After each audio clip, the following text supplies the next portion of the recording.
Mes chers élèves, bonjour. Nous sommes dans la 3e semaine d'évaluation en consolidation. On va commencer cette semaine par un texte et des questions de compréhension. Lisons ensemble le nouveau texte, la santé et le sport. La santé et le sport. Pourquoi manger? Ton corps a besoin de nourriture pour avoir de l'énergie et de la vitalité. L'alimentation saine, équilibrée et en ration suffisante lui évite toute carence en vitamines, en calcium, etc. et participe à son bon développement. Pourquoi bouger?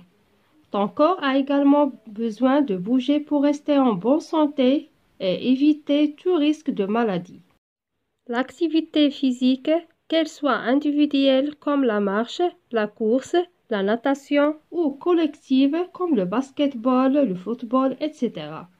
améliore ta santé et apporte à ton corps de nombreux bienfaits: endurance, vitalité, bonne oxygénation, solidité des os, force musculaire, bonne humeur, meilleur sommeil et performance scolaire. C'est pour toutes ces raisons qu'il faut pratiquer une activité sportive et éviter les longs moments passés devant l'ordinateur ou la télé. Et voilà, on va commencer à répondre aux questions de compréhension. La première question, quel est le titre de ce texte? Alors le titre, comme j'ai déjà dit au début, c'est la santé et le sport. Où est-il extrait? Alors en bas du texte, on trouve une petite phrase. Au début, on trouve le nom de l'auteur, c'est Sophie Razo. Et ensuite, on trouve la source du texte, c'est pour une meilleure santé. Alors on dit ce texte. Alors il faut répondre par des réponses ou bien par des phrases complètes. Ce texte est extrait de, on fait 2 points et on écrit la source pour une meilleure santé.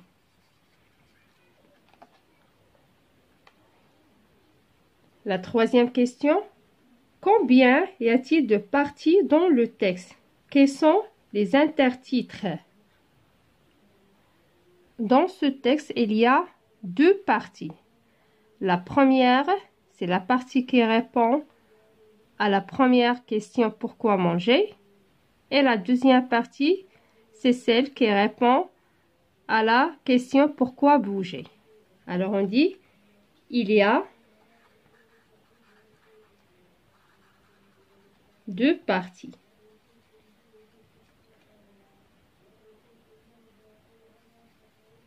Dans ce texte. Alors, quels sont les intertitres?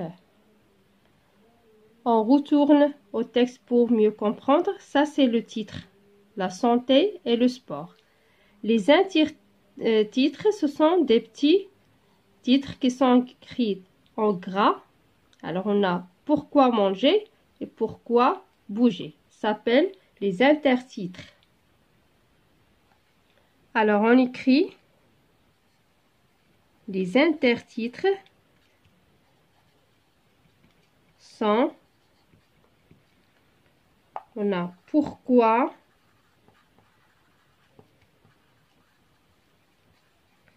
manger et pourquoi bouger.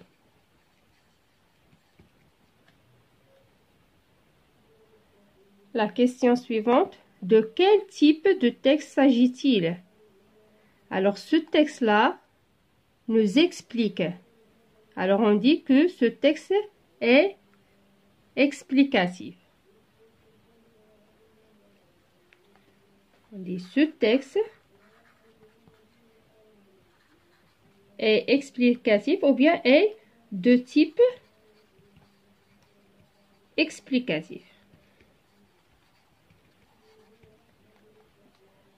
Pourquoi faut-il manger. Alors, dans la première partie, alors on a, il faut manger parce que le corps a besoin de nourriture pour avoir de l'énergie et de la vitalité. Et cela permet d'éviter toute carence en vitamines et en calcium. Et aussi, manger équilibré participe au bon développement du corps. Alors voilà, on a 3 raisons pour manger. On va les écrire. Voilà, puisque j'ai pas de place pour écrire toutes les raisons pour manger, j'écris seulement le corps a besoin de nourriture pour avoir de l'énergie et de la vitalité. Mais il faut écrire aussi, cela permet d'éviter toute carence en vitamines et en calcium. Et aussi, manger équilibré participe au bon développement du corps. La question suivante, cite quelques bienfaits de l'activité physique. Alors, cette question concerne la deuxième partie. Alors, voilà, les bienfaits de l'activité physique sont pour rester en bonne santé, pour améliorer la santé et apporter au corps de nombreux bienfaits, endurance, vitalité, bonne oxygénation, solidité des os, force musculaire, meilleur sommeil, performance scolaire. Alors, on va écrire cette réponse. On a pour rester en bonne santé, pour améliorer la santé et apporter au corps de nombreux bienfaits. On a endurance, vitalité,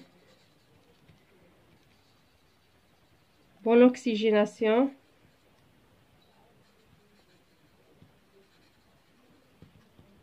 etc. Alors voilà la réponse de la dernière question. J'espère que vous avez compris le texte. On passe maintenant au lexique, la page 184. Première question. Complète le texte avec les mots suivants. On a varié, santé, l'énergie, l'eau, les dents, maladie, vêtements, repas, équilibré. Voilà le texte. Qu'est-ce qu'on dit? Pour rester en bon, quoi? En bonne santé. Voilà, alors pour ne pas se tromper, on barre le mot qu'on écrit. Il faut avoir une bonne hygiène corporelle, c'est-à-dire se laver les mains plusieurs fois par jour avec de quoi? On a et du savon. Alors bien sûr avec de l'eau. On barre. Et du savon, se doucher, se brosser quoi? Se brosser les dents.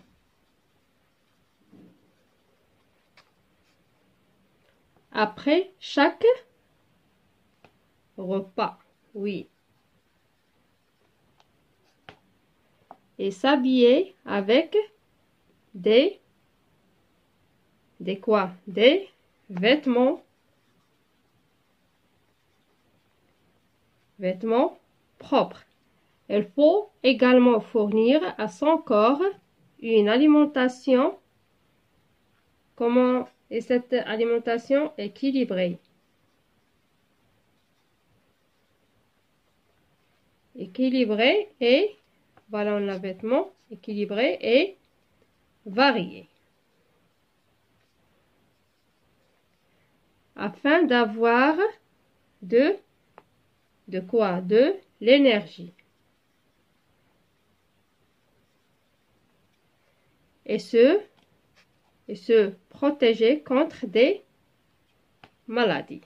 Voilà. Voilà, je relis le texte. Pour rester en bonne santé, il faut avoir une bonne hygiène corporelle, c'est-à-dire se laver les mains plusieurs fois par jour avec de l'eau et du savon, se doucher, se brosser les dents après chaque repas et s'habiller avec des vêtements propres. Il faut également fournir à ton corps une alimentation équilibrée et variée afin d'avoir de l'énergie et se protéger contre les maladies. La deuxième question. Construis 2 phrases en employant les mots donnés. Alors, pour la phrase 1, voilà les mots qu'on va utiliser. On a vêtements, eau, se doucher. Pour la phrase 2, voilà les mots. On a alimentation, santé, variée. Alors, vous pouvez faire, ou bien vous pouvez construire beaucoup de phrases possibles. Alors, je vais vous proposer 2 phrases pour cette question. Alors, pour la phrase 1, par exemple, on peut dire pour être présentable. Présentable, ça veut dire bien présenté. Il faut se doucher chaque jour avec de l'eau et du savon et porter des vêtements propres. Voilà, on a utilisé vêtements, eau et se doucher. Voilà, se doucher.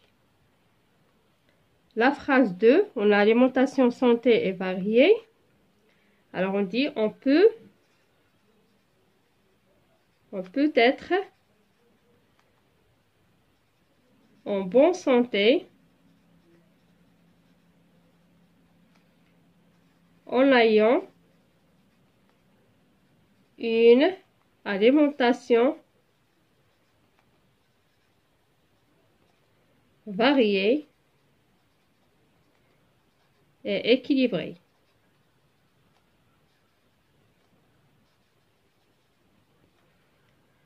Et voilà, alimentation, voilà le mot. On a santé, on a varié. Alors, vous pouvez écrire d'autres phrases. On passe à la question numéro 3. Réponds aux questions suivantes. Pourquoi faut-il se laver les mains? Alors, on peut dire pour ne pas attraper des maladies, par exemple. Voilà. Alors, on écrit pour ne pas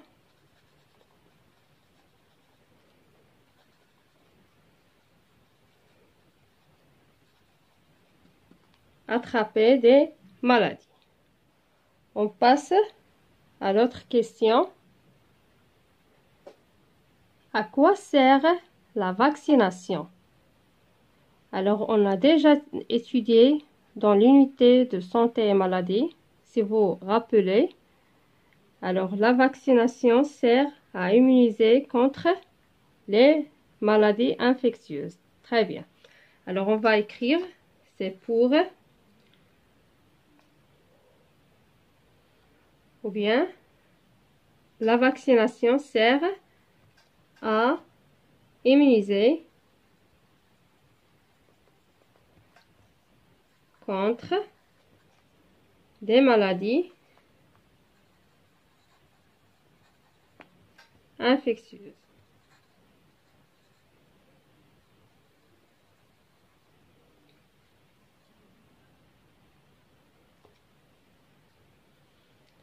La question numéro 4. Barre l'intrus dans la liste. Alors, je vais lire la liste des mots. On a les vitamines, les lipides, une école, les glucides, le sport, les protides. Alors, comme vous voyez, tous ces mots parlent de la santé, sauf le mot école. Alors, on va le barrer. La question numéro 5. Écris une phrase sur la santé. Alors, vous pouvez écrire n'importe quelle phrase, mais attention aux fautes d'orthographe, aux fautes d'accords, et aussi il faut utiliser le lexique sur le thème de santé et maladie. Alors, je vais vous proposer cette phrase. Par exemple, pour être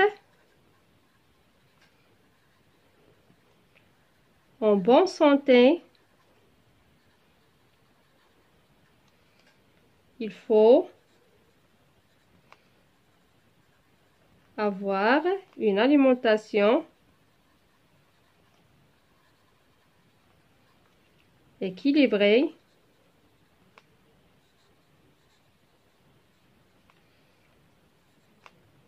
et respecter les règles d'hygiène.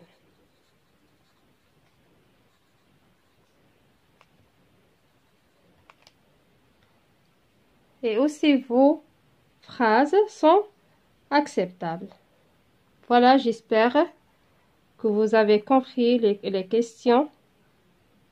On passe à la grammaire. Et voilà, on va faire la correction de grammaire, la page 185. Première question. Entoure les compléments circonstanciels. Tout d'abord, qu'est-ce que ça veut dire les compléments circonstanciels? Oui, le complément circonstanciel d'une phrase, c'est celui qui sert à préciser les circonstances dans lesquelles se déroule un événement. On a le complément circonstanciel de lieu qui répond aux questions où, d'où, par où, jusqu'où. Et le complément circonstanciel de manière qui répond à la question comment. Et le complément circonstanciel de temps qui répond aux questions quand, combien de temps, depuis quand. Et on a dit que les compléments circonstanciels peuvent se placer au début, au milieu ou à la fin d'une phrase. Et le plus souvent, ils peuvent être supprimés. Alors voilà, on va chercher les compléments circonstanciels dans ces phrases. La première phrase, le malade est venu à l'hôpital. Alors on dit le malade est venu d'où? Ou bien où? Le malade est venu à l'hôpital. Alors à l'hôpital, c'est le complément circonstanciel de lieu.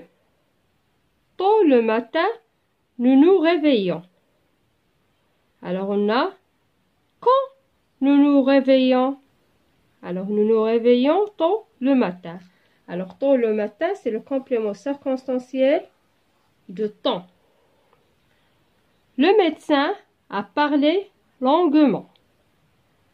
Le médecin a parlé comment? Le médecin a parlé longuement. Alors longuement, c'est le complément circonstanciel de manière. Il travaille avec soin. Il travaille comment? Il travaille avec soin. Alors, avec soin, c'est le complément circonstanciel de manière. Deuxième question. Classe en 3 colonnes les expressions suivantes selon qu'elles peuvent être compléments circonstanciels de lieu, de temps ou bien de manière. Voilà les expressions. On a en quelques minutes. Alors, en quelques minutes, indique quoi? Indique le temps. Alors, on va écrire dans cette colonne.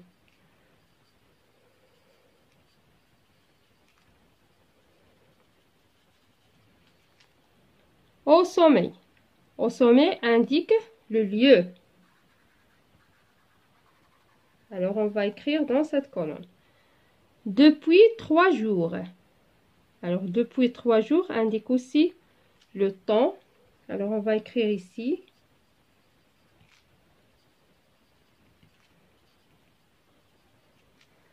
Avec soin.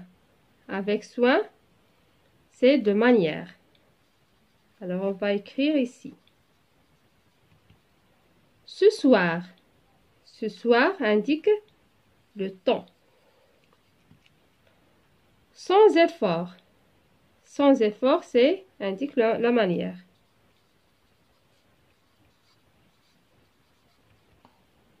Soudain. Soudain indique le temps.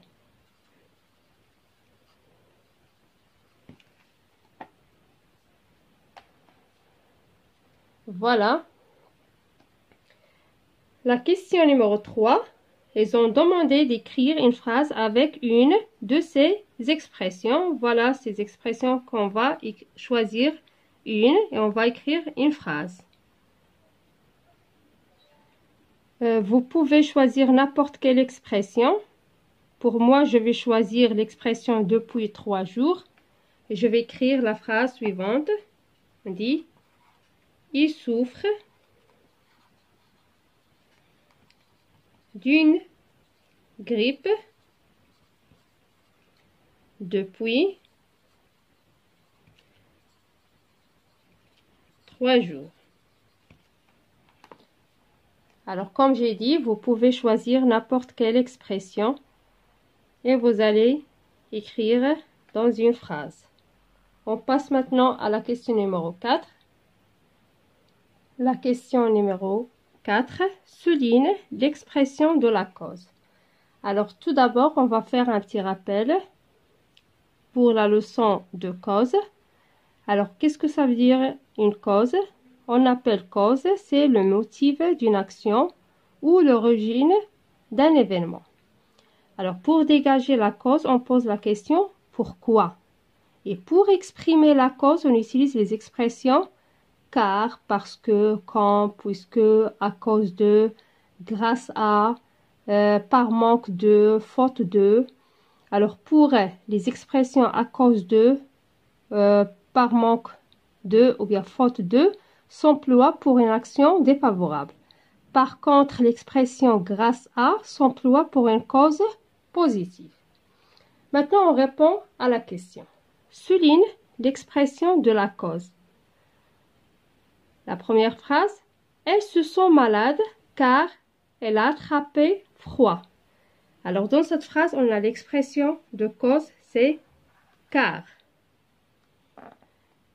Tu te sens reposé parce que tu as pris une douche.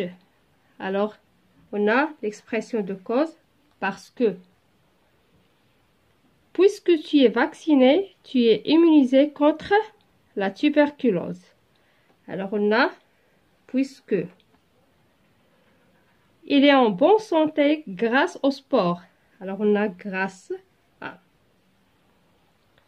La question numéro 5. Écris 2 phrases avec des expressions de la cause. Alors, vous pouvez écrire n'importe quelle phrase qui contienne des expressions de cause. Alors, je vais vous proposer 2 phrases. La première phrase, je peux écrire, par exemple, on dit « Il a réussi à respecter son régime alimentaire grâce ». Voilà, j'ai utilisé l'expression de cause grâce à sa bonne volonté. Voilà, grâce à sa bonne volonté. Pour la phrase, ou bien pour la deuxième phrase, je peux écrire, par exemple, ce bébé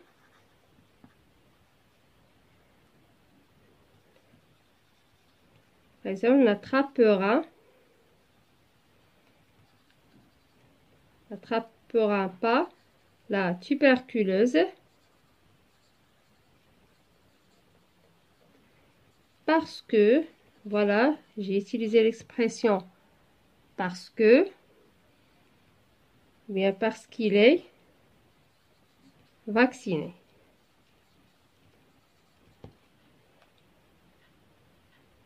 Voilà, alors j'espère que vous avez compris la leçon et vous avez compris les réponses, ce qu'on a fait ensemble. Au revoir.